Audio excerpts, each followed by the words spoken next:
या स्पीड न्यूजचे प्रायोजक आहेत क्रिस्टल्स ड्रीम स्पेस। सोलापूर जिल्ह्यातील विविध तालुक्यांमधील तब्बल 651 ग्रामपंचायतींच्या कार्यकारी मंडळाची मुदत फेब्रुवारी 2026 मध्ये संपणार आहे। याशिवाय 50 ग्रामपंचायतींची मुदत यापूर्वीच संपलेली असून त्या ठिकाणीही अद्याप निवडणुका झालेल्या नाहीत। नियमानुसार ग्रामपंचायतीच्या पंचवार्षिक निवडणुका वेळेत घेण्यासाठी सरपंच पदाचं आरक्षण, प्रभाग रचना आणि प्रभागनिहाय आरक्षण सोडतीची प्रक्रिया मुदत संपण्यापूर्वी पूर्ण होणं आवश्यक असतं। मात्र जिल्ह्यातील 651 ग्रामपंचायतींसाठी प्रशासन किंवा निवडणूक शाखेकडून अद्याप कोणतीही ठोस हालचाल झाली नाही। प्रभाग रचना आणि आरक्षण प्रक्रियेसाठी किमान 1 ते 2 महिन्यांचा कालावधी आवश्यक असल्यानं उर्वरित कालावधीत या ग्रामपंचायतींच्या निवडणुका वेळेवर घेणं शक्य नसल्याचं चित्र आहे। परिणामी मुदत संपलेल्या 50 आणि फेब्रुवारीमध्ये मुदत संपणाऱ्या 651 अशा एकूण 701 ग्रामपंचायतींच्या निवडणुका एकत्रित होण्याची शक्यता आहे। या निवडणुका घेण्यासाठी आणखी 4 ते 5 महिन्यांचा कालावधी लागू शकतो।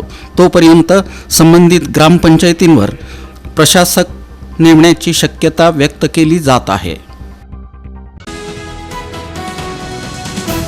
कृषी क्षेत्रात कृत्रिम बुद्धिमत्तेचा म्हणजेच एआयचा प्रभावी वापर करणारं सोलापूर जिल्ह्यातील माढा तालुक्यातील अकोले खुर्द हे राज्यातील पहिलं गाव ठरलं आहे।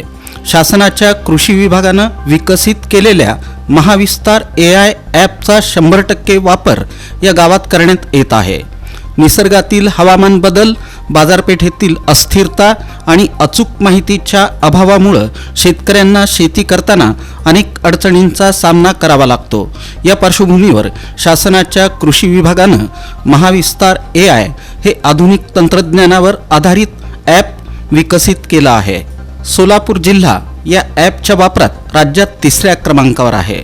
आतापर्यंत जिल्ह्यातील तब्बल 92,587 शेतकऱ्यांनी हे एआय ॲप आपल्या मोबाईलमध्ये डाउनलोड केलं आहे। नागपूर इथं नुकत्याच पार पडलेल्या विधिमंडळ अधिवेशनात अवैध गौण खनिज उपसा प्रकरणी 4 तहसीलदार, 4 मंडलाधिकारी आणि 2 तलाठ्यांना थेट निलंबित करण्यात आलं।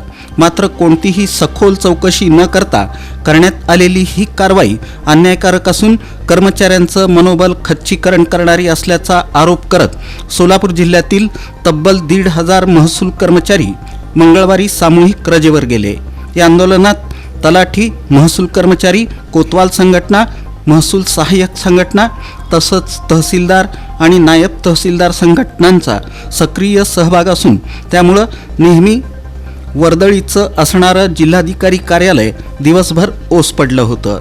महसूल कर्मचाऱ्यांवर मोठ्या प्रमाणात बिगर महसुली कामांचा भार टाकला जातो। अवैध गौण खनिज वाहतुकीवर कारवाई करताना कोणतंही संरक्षण दिलं जात नाही। अनेक वेळा हल्ल्याच्या घटनाही घडल्या आहेत। अशा परिस्थितीत कर्मचारी प्रामाणिकपणे काम करत असताना चौकशी न करता थेट निलंबन करण्यात आल्यानं संताप व्यक्त केला जात आहे। निलंबित तहसीलदार, मंडलाधिकारी आणि तलाठ्यांना सन्मानपूर्वक तात्काळ सेवेत पुनर्नियुक्त करावं या मागणीसाठी पुणे विभागातील विविध जिल्ह्यांमध्ये आंदोलन तीव्र झालं असून जोपर्यंत निलंबन मागे घेतलं जात नाही तोपर्यंत आंदोलन सुरूच राहणार असल्याचं निवेदन जिल्हाधिकाऱ्यांना देण्यात आलं।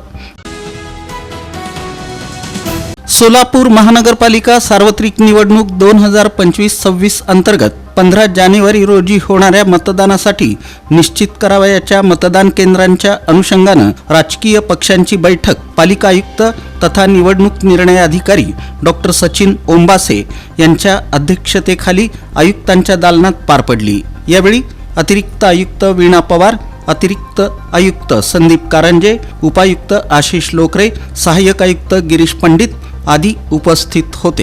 ही बैठक शांततेत आणि सकारात्मक वातावरणात पार पडली। सर्व राजकीय पक्षांनी निवडणूक प्रक्रिया पारदर्शक आणि कायद्याच्या चौकटीत पार पाडण्यासाठी सहकार्य करण्याची तयारी दर्शवली। दुबार मतदान होणार नाही याकडे प्रशासनानं लक्ष द्यावं, संवेदनशील बूथवर करडी नजर ठेवावी, सर्व मतदान केंद्रांवर सोयी सुविधा उपलब्ध कराव्यात, पारदर्शक आणि निर्भय वातावरणात निवडणुका व्हाव्यात यासह विविध सूचना राजकीय पदाधिकाऱ्यांनी केल्या। निवडणुकीदरम्यान एखाद्या व्यक्तीनं 2 ठिकाणी मतदान केल्याचं आढळून आल्यास त्याच्यावर गुन्हा दाखल करण्यात येईल। जे उमेदवार निवडणूक लढवत आहेत त्यांच्या नातेवाईकांपैकी कोणी महापालिकेमध्ये कार्यरत असल्यास त्यांनी प्रचार सभांमध्ये किंवा प्रचार प्रक्रियेत कोणत्याही प्रकारचा सहभाग घेऊ नये। तसं आढळून आल्यास संबंधितांवर कठोर कारवाई करण्यात येईल असा इशारा पालिका आयुक्त तथा निवडणूक निर्णय अधिकारी डॉक्टर सचिन ओंबासे यांनी बैठकीतून दिला।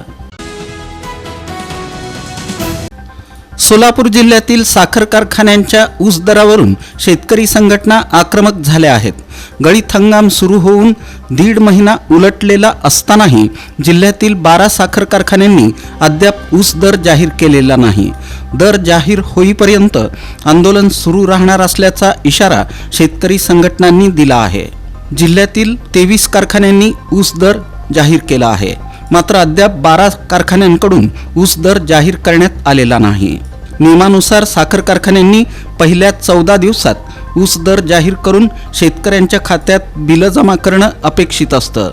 याबाबत स्वाभिमानी शेतकरी संघटना आणि जनहित शेतकरी संघटना आक्रमक झाल्या असून ज्या कारखान्यांनी ऊस दर जाहीर केलेला नाही त्या कारखान्यांवर आंदोलन सुरू करण्यात आलं आहे। जोपर्यंत कारखानदार लेखी ऊस दर जाहीर करणार नाहीत तोपर्यंत गळीत हंगाम सुरळीत चालू देणार नाही असा इशारा संघटनांनी दिला आहे। या स्पीड न्यूजचे प्रायोजक आहेत क्रिस्टल्स ड्रीम स्पेस। सर्व सुविधांनी युक्त शहरालगतचा अद्ययावत प्रकल्प, luxurious residential open plots, concrete road, पाण्याची सोय, स्ट्रीट लाईट अशा सुविधांसह मंदिर, योगा केंद्र, open gym, children park, open amphitheatre, निसर्गरम्य वातावरणात नवजीवन अनुभवण्यासाठी पुणे रोड बाळे इथल्या क्रिस्टल्स ड्रीम स्पेसला प्रत्यक्ष भेट द्या। ऑफिस क्रिस्टल डेव्हलपर्स, ICICI बँकेजवळ, पार्क चौक, सोलापूर। संपर्क 820 099 827 आणि 91 45 509 509।